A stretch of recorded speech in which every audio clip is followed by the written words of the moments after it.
Welcome back to the podcast. Thank y'all for staying true to me, man. Being with me, doing the most, all that good stuff. We had 4 games yesterday, man. The playoffs coming in hot. Too many games, too much going on. And I can't wait to just talk about everything that went on yesterday and everything that's going on tonight. I appreciated the guy we had on yesterday talking about his Celtics rivalry. Appreciate you, man. If anyone ever wants to submit anything, my email is down below. Let me know about your favorite team. Let me know how they're doing, all that good stuff. Feel free to talk about it however you want. I'd love to have you guys on and interact with you guys in any way, shape, or form.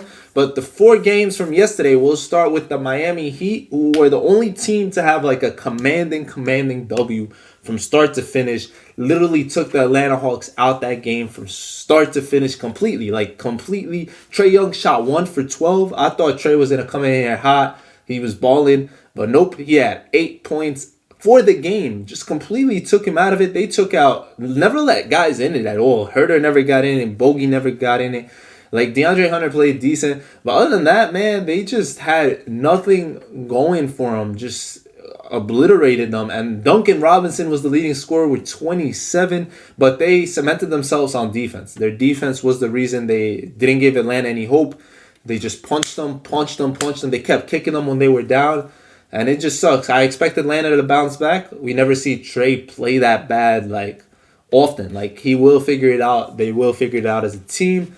And they were humbled, honestly. I think the coaching staff, they were talking to the coach, and he was just they woke us up. They told us we got to play way better, and we got to do better. And obviously that is 1,000,000% true. We'll stay out here in the East. We'll talk about the Milwaukee Bucks and Chicago. I had said I think Milwaukee was gonna win this one pretty commandingly in 5 max, right? I said 4-5 max.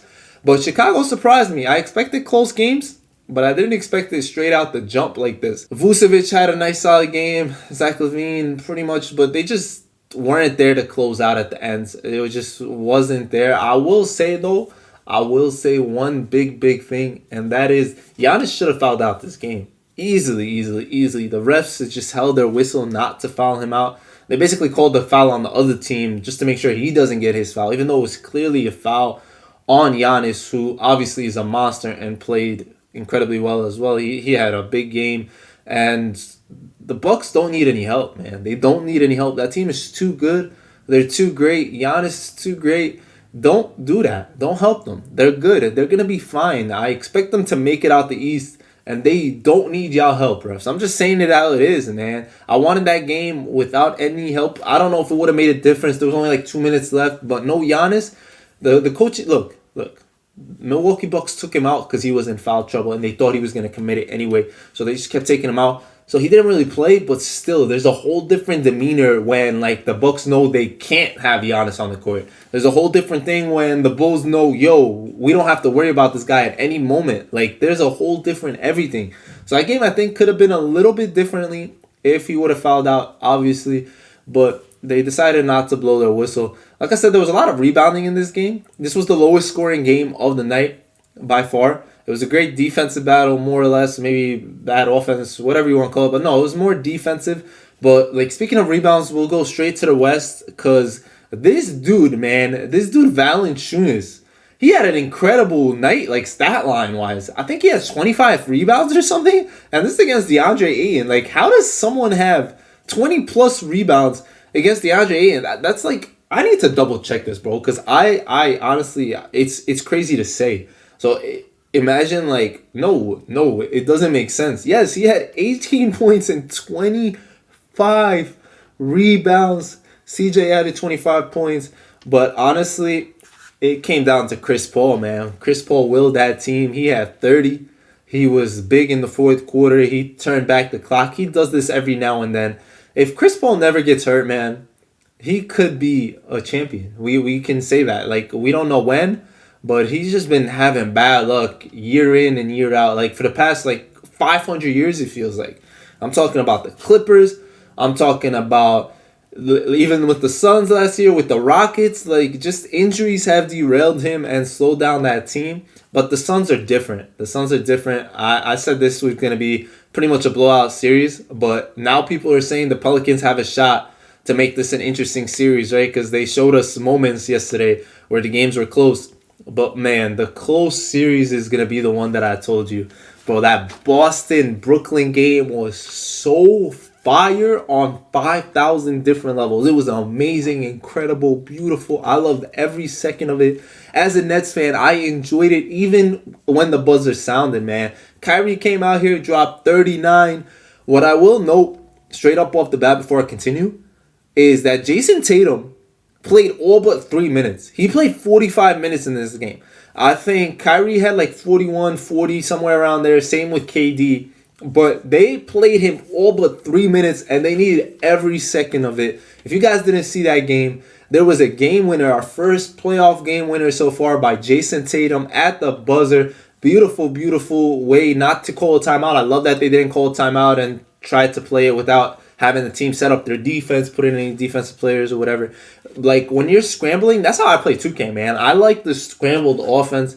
And Marcus Smart made a really smart decision not shooting the three, took the extra dribble, whatever, cut, and made that extra pass to Tatum, who, the awareness, man. The awareness, not just the time, but where he was off the spin to know where the basket was. It was beautiful. It was beautiful. KD's got to play so much better. He had a terrible, terrible game. And honestly, just the execution on the Nets and at the end there, Kyrie dribbling out the clock, they didn't get a good shot within the last couple possessions. Like, besides the Kyrie 3 that he made to put him up, no, there was a couple possessions where KD forced, where Kyrie made KD force. Like, there was just different scenarios where you got to draw it up a lot better. They'll figure it out. This was their first game, like, in a close game at the end of obviously an important game. So we'll see how they develop and figure things out together. But the coaching staff just needs to, come on, man, draw something up, bro. Call a timeout. Do something. Don't let, I get it. We said this was how it was going to be. End of a game, you have Kyrie, you have KD, just give one of them ball and they'll figure it out. But no. Shout out to the Celtics for making sure that didn't happen. Shout out to the Celtics for their defense. They have obviously Marcus Smart, who's a defensive player of the year, but Kyrie was putting him on skates. But no, they played well as a unit together. Jaylen Brown came up with big blocks, a one in transition that was nasty. Like, that could have been the difference in the game. That really could have been. It was beautiful. Way not to give up on the play. And just, this is going to be an amazing series, man. Amazing series. I'm loving every second of it. I know it, no matter what happens. But 1-point victory for the Celtics at the buzzer. You can't make things better than that, bro. That's beautiful. I hope everyone enjoyed that, including Nets fans. I think it's going to be a great series, like I said. And I hope we get more of that. Now, today we have 3 games. 3 games. We'll get into them fast. I do want to talk about the finalists for awards, but I think we'll talk about that tomorrow. We won't do that today. I'll make this a whole different background. We'll do something a little bit more fun for the award finalists to see my predictions for who's going to actually finish up and win it. And obviously they know who pretty much won, but they'll tell us soon. Not yet. But the 3 games for tonight, we are starting off with the Sixers-Raptors. This could be a great series. I don't really know what's up with Scotty Barnes yet. We don't really know, but hopefully he's good. And hopefully that series pans out to be as good as it can be. Obviously, I think Matisse not being able to play in Toronto evens out the playing field for Toronto fans. Obviously, they don't need even playing fields if Scotty's there, as well as Pascal, Fred VanVleet. Like, they have a full lineup and a really good coach to counteract what Philly has with their two number 1 options or whatever, right? Like with James Harden and Embiid. So we'll see how the series goes. I'm expecting a good game. But I do have Sixers winning it again tonight. We'll see how that goes. And honestly, the Sixers better win, man. They better win, knowing that Matisse isn't going to be there for game 3 and 4. I expect him to have a really big game. We'll see how that one goes. The second game of the night is going to be between the Utah Jazz and the Luka Doncic-less Mavericks. So we'll see how Brunson and Dinwiddie react and come back into this series. But I expect the Jazz to pick up where they left off, keep figuring things out. Donovan ended that game real aggressive and playing really well. I expect him to do the same. Bogdanovich played really well. They need to, in my opinion, start getting Jordan Clarkson back to what he was doing last year, because I think that's holding them back a little bit. They need the 6th-man Clarkson. I don't know if that's minutes or what. Conley needs to be Conley. and we'll see how they go. But I expect Utah to win again in Dallas, man. It's gonna happen. It's gonna happen. Without Luka, I said this series should be weird, but we'll see how Dallas reacts, man. I hope they win this one. I hope they make it tie it up. And then the other series is out west again with another team that I would hope they can tie, but I don't think they will. And that's between Golden State and Denver. And man, it's just gonna be tough. It's tough for Denver. We saw it. What Denver needs to do into this game, man. Literally, Jokic needs to shoot 40, 50. He needs to come in here with the scoring mindset, and that's the only way he's going to get double teamed. Otherwise, they said literally the game plan for Golden State. We saw it in game one. It was literally that we're not letting anyone help Jokic. It was like we're staying one-on-one with him. We're not letting him pass because that's his bread and butter. Is getting doubled. He passes out. They get open shots. They get things rolling that way. But no, they were like, look, we can single-handedly guard him.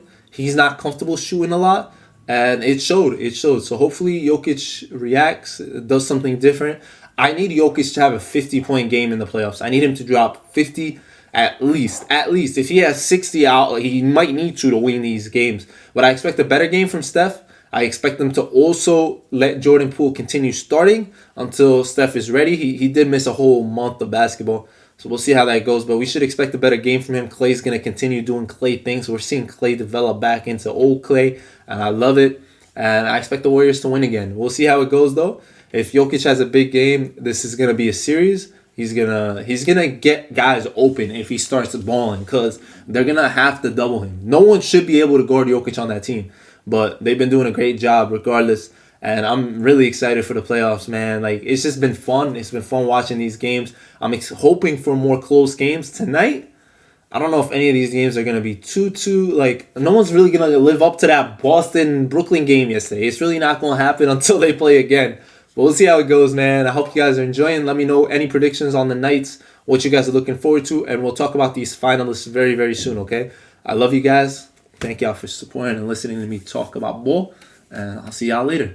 Peace.